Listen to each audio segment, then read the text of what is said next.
नमस्कार बच्चों। आज हम पढ़ने और समझने वाले हैं क्लास 9th एसएसटी सामाजिक विज्ञान की वर्कशीट नंबर 76 यानी कि कार्यपत्रक संख्या 76 को। यह आपकी 31 जनवरी 2022 की वर्कशीट रहेगी और आज की इस वर्कशीट में हम पोल साइंस राजनीति विज्ञान जिसको आप सिविक्स भी कहते हो उसके एक इम्पोर्टेंट चैप्टर इलेक्ट्रल पॉलिटिक्स चुनावी राजनीति को पढ़ना जारी रखेंगे। ये इस चैप्टर की लास्ट वर्कशीट रहेगी। इस पूरे चैप्टर में हमने इलेक्ट्रल सिस्टम को समझा कि चुनाव क्या होते हैं, क्यों होते हैं, चुनाव भारत में कौन करवाता है, उसकी प्रोसीजर क्या होती है, कौन वोट डालता है, कौन वोट नहीं डाल सकता, नामांकन किसे कहते हैं, आदर्श चुनाव संहिता किसे कहते हैं। तो ये सब कुछ हमने समझने का प्रयास किया है। आज की इस वर्कशीट की बात करें तो इसमें हम बात करेंगे कि क्या भारत में जो चुनाव है उनको हम लोकतांत्रिक कह सकते हैं, कैसे कह सकते हैं उसको हम समझेंगे और साथ ही साथ हम बात करेंगे भारतीय चुनावों की कुछ चुनौतियों की। तो चलिए शुरुआत करते हैं हम आज की इस वर्कशीट की। तो भारत में जो चुनाव है उनको हम निश्चित तौर पर लोकतांत्रिक कह सकते हैं। उसके कई सारे कारण हैं। पहला कारण है हमारे देश में स्वतंत्र चुनाव आयोग है, इंडिपेंडेंट इलेक्शन कमीशन है। इंडिपेंडेंट का मतलब यह है कि हमारा जो चुनाव आयोग है वो सरकार के अधीन कार्य नहीं करता। हमारे देश में चुनाव आयोग एक स्वतंत्र और बहुत ही शक्तिशाली है। यानी कि चुनाव आयोग है न केवल स्वतंत्र बल्कि उसके पास बहुत सारी शक्तियां होती है। उसे उसी प्रकार की स्वतंत्रता प्राप्त है जो कि न्यायपालिका को प्राप्त है। जैसे न्यायपालिका में क्या होता है कि एक बार अगर सुप्रीम कोर्ट, हाई कोर्ट के जजेस की नियुक्ति हो जाए तो उनको हटाना ऑलमोस्ट इम्पॉसिबल होता है। उनको कैसे हटाया जा सकता है कि अलग अलग अगर हम बात करें तो लोकसभा राज्यसभा में 2/3 बहुमत से हटाया जा सकता है, जो कि लगभग सा इम्पॉसिबल, बहुत डिफिकल्ट प्रोसीजर हो जाती है। जब किसी को अपॉइंट करने के बाद हटाया ना जाए तो अपनी मर्जी से स्वतंत्रता के अनुसार वो कार्य कर पाते हैं। ऐसा ही चुनाव आयोग के साथ है। यानी कि चुनाव आयोग है, उसकी बात करें मुख्य चुनाव आयुक्त की तो उसकी नियुक्ति भारत के राष्ट्रपति द्वारा की जाती है। लेकिन एक बार नियुक्ति के बाद जो चुनाव आयोग होता है वो स्वतंत्र रूप से कार्य करता है। चुनाव की घोषणा से लेकर के परिणामों की घोषणा तक चुनाव के संचालन में और नियंत्रण के हर पहलू पर चुनाव आयोग का निर्णय है वो अंतिम माना जाता है। यानी कि चुनाव आयोग है स्वतंत्र तो हो गया। क्यों हो गया? क्योंकि इसकी नियुक्ति करने के बाद इसको हटाना ऑलमोस्ट इम्पॉसिबल होता है। यानी कि कोई भी दल है वो अपने अनुसार दबाव नहीं बना सकता। दूसरा कि यहाँ जब चुनाव की घोषणा हो जाती है और चुनाव के जब रिजल्ट आते हैं उसके बीच में चुनाव आयोग के पास बहुत सारी शक्तियाँ होती है। उस वक्त सारी मशीनरी है वो चुनाव आयोग के अनुसार कार्य करती है। और इसके साथ साथ इसी समय में चुनाव आयोग है वो आदर्श आचार संहिता को लागू करवाता है। आदर्श आचार संहिता कहता है कि कुछ नियम, कायदे, कानून तय कर लिए जाते हैं जिसको सभी दलों को मानना होता है। अगर कोई इसका उल्लंघन करता है तो उस उम्मीदवार को या उस पार्टी को दंडित भी किया जा सकता है, उनकी मान्यता रद्द की जा सकती है। किसी भी उम्मीदवार है उसकी उम्मीदवारी है उसको रद्द किया जा सकता है। तो पहला जो कंडीशन है जो भारत के चुनावों को लोकतांत्रिक बनाता है वो है स्वतंत्र और निष्पक्ष चुनाव आयोग, जो ये चीज़ सुनिश्चित करता है कि कहीं पर किसी प्रकार की गड़बड़ी ना हो। दूसरा कारण है जो हमारे चुनावों को लोकतांत्रिक बनाता है वो है लोकप्रिय भागीदारी। यानी कि जनता की भागीदारी वो बढ़ती जा रही है। इससे भी सिद्ध होता है कि भारत में चुनाव हो लोकतांत्रिक और लोगों का विश्वास है कि भारत में चुनाव हो स्वतंत्र और निष्पक्ष ढंग से होते हैं। चुनाव में लोगों की भागीदारी को आमतौर पर मतदान के आंकड़ों से मापा जाता है। मतदान उन मतदाताओं के प्रतिशत को दर्शाता है जिन्होंने वास्तव में अपना वोट डाला है। भारत में मतदान या तो स्थिर रहा है पिछले कुछ वर्षों की बात करें या फिर ये बढ़ा है। भारत में गरीब, अनपढ़ और वंचित लोग अमीर और विशेषाधिकार प्राप्त वर्गों की तुलना में ज़्यादा संख्या में, ज़्यादा अनुपात में मतदान करते हैं। ये भी दर्शाता है कि जो मध्यम वर्ग है या फिर जो अगर हम बात करें निर्धन वर्ग है उनका विश्वास है, चुनाव में विश्वास है, लोकतंत्र में विश्वास है। ये भी एक तरीके से हमारे पास प्रूफ होता है कि भारत के चुनाव लोकतांत्रिक है। पश्चिमी देशों की अगर बात करें तो वहाँ पे लोकतंत्र में कुछ अलग हालात होते हैं। वहाँ पर जो पिछड़े वर्ग कह लीजिए या मध्यम वर्ग कह लीजिए कि उनकी भूमिका कम होती है चुनाव में। वो आमतौर पे वोट नहीं डालते क्योंकि उन्हें लगता है कि चुनाव में वोट डालने से कोई अंतर पैदा नहीं होगा। जबकि हमारे यहाँ पर मध्यम वर्ग है या फिर जो निर्धन वर्ग है उनकी बात करें, उनकी भागीदारी ज़्यादा होती है। क्यों होती है? क्योंकि उन्हें लगता है कि इससे फ़र्क पड़ता है, इससे सरकार की नीतियाँ बदल सकती है, इससे हम सरकार को बदल सकते हैं।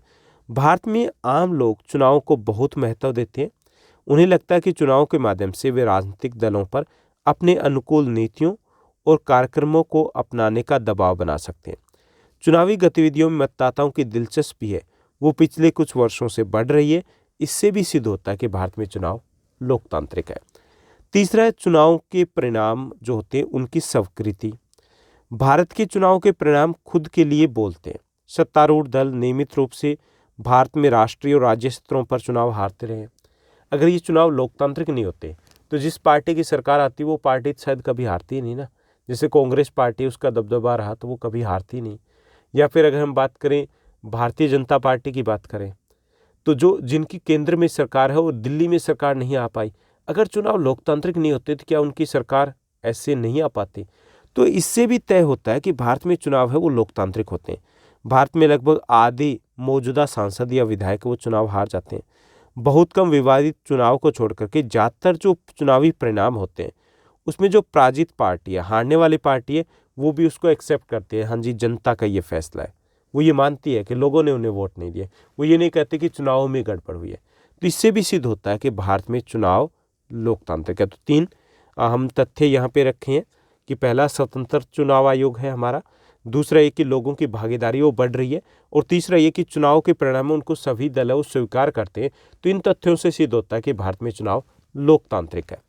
अब हम बात करेंगे भारत में चुनाव की कुछ चुनौतियों की, कि चुनाव जो देश में हो रहे हैं उसमें कुछ चुनौतियों का सामना करना पड़ रहा है चुनाव आयोग को भी और भारतीय चुनाव को भी।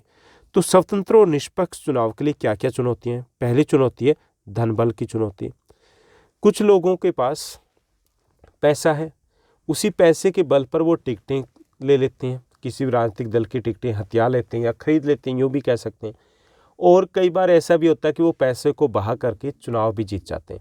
अब इससे क्या हुआ, बराबरी का मुकाबला तो नहीं हुआ ना, कि यानी कि उनके सामने आम आदमी जो है वो तो चुनाव लड़ ही नहीं पाएगा। तो ये एक बड़ी चुनौती है कि जो मुकाबला वो बराबरी का होना चाहिए।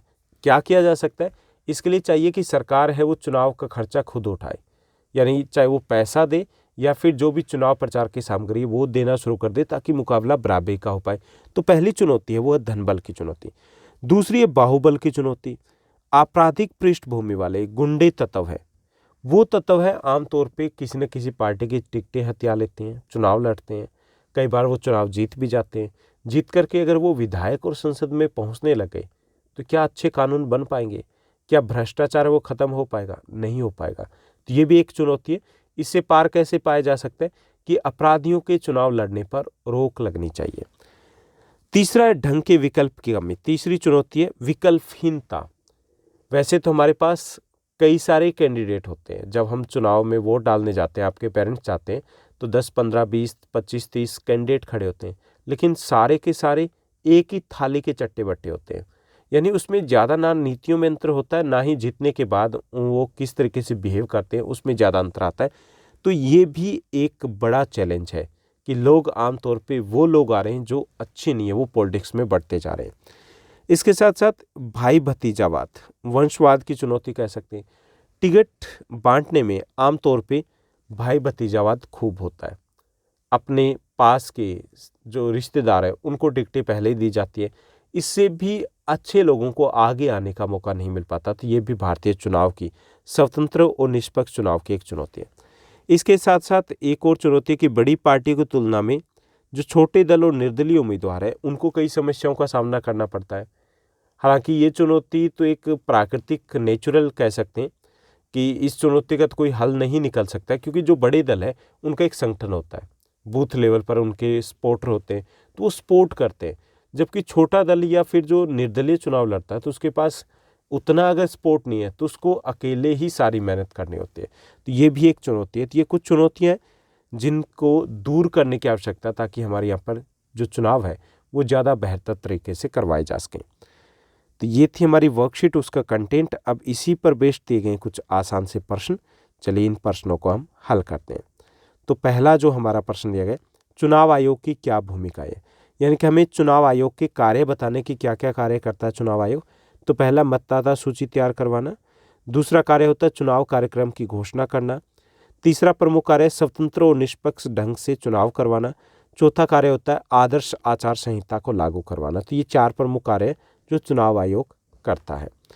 उसके बाद सेकंड हमें क्वेश्चन दिया गया, दूसरा हमारा प्रश्न रहेगा, आप क्यों सोचते हैं कि लोगों को चुनाव प्रक्रिया में सक्रिय भाग लेना चाहिए? ये हमें बताना है कि क्यों उन्हें पार्टिसिपेट करना चाहिए।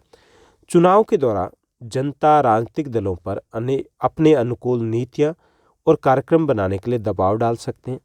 चुनाव के दौरान जनता अपनी पसंद की सरकार चुन भी सकती है और बदल भी सकती है, इसलिए लोगों को चुनाव में भाग लेना चाहिए। उसके बाद थर्ड हमारा क्वेश्चन रहेगा, तीसरा हमारा प्रश्न है कि स्वतंत्र और निष्पक्ष चुनाव की क्या चुनौती है, जो हमने एंड में डिस्कस किया। तो इसकी 4 प्रमुख जो चुनौतियाँ, पहली है धनबल की चुनौती, कि जो पैसे वाले लोग हैं वो टिकटें ले लेते हैं, चुनाव लड़ते हैं, जरूरी नहीं कि वो हर बार जीतें, लेकिन उनके जीतने के चांसेस ज़्यादा होते हैं जिनके पास इतना पैसा होता है। दूसरा बाहुबल की चुनौती, जो अपराधी किस्म के लोग हैं वो टिकटें हथिया लेते हैं, चुनाव लड़ते हैं, जीत भी जाते हैं, संसद पहुंच जाते हैं। तो अगर ऐसे लोग संसद में आ गए तो फिर देश का क्या होगा? तो ये भी एक चुनौती है।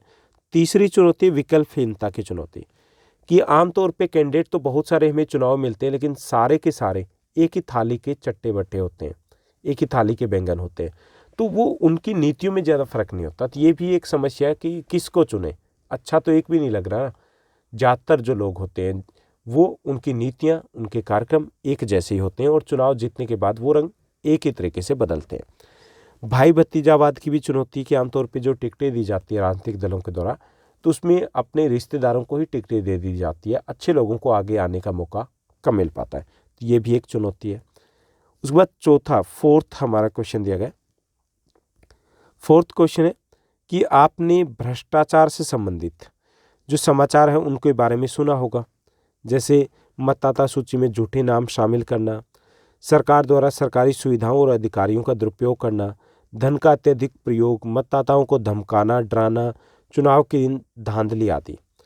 उन्हें ठीक करने के लिए कुछ तरीकों का सुझाव हमें देना है, कुछ सुझाव देने कि कैसे इनको ठीक किया जा सकता है।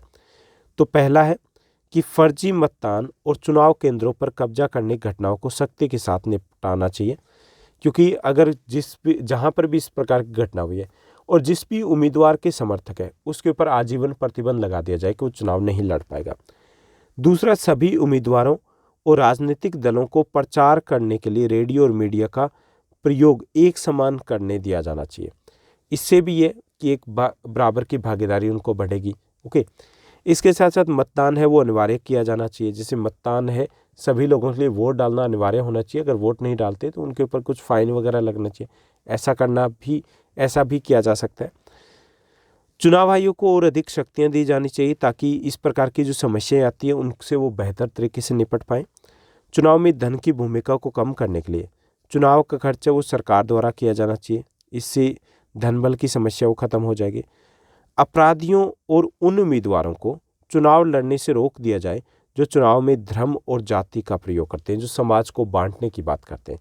तो इससे भी राजनीतिक दलों में भी सुधार होगा और हमारी चुनाव प्रक्रिया है उसमें भी सुधार होगा। तो ये थे कुछ सुझाव और ये थी हमारी आज की वर्कशीट। उम्मीद करता हूँ कि सब कुछ आपको अच्छे से समझ में आया होगा। अगर आपको ये वर्कशीट अच्छी लगी तो इस वर्कशीट को लाइक और शेयर जरूर कीजिएगा। आज के लिए बस इतना ही। Thank you, bye bye, have a nice day.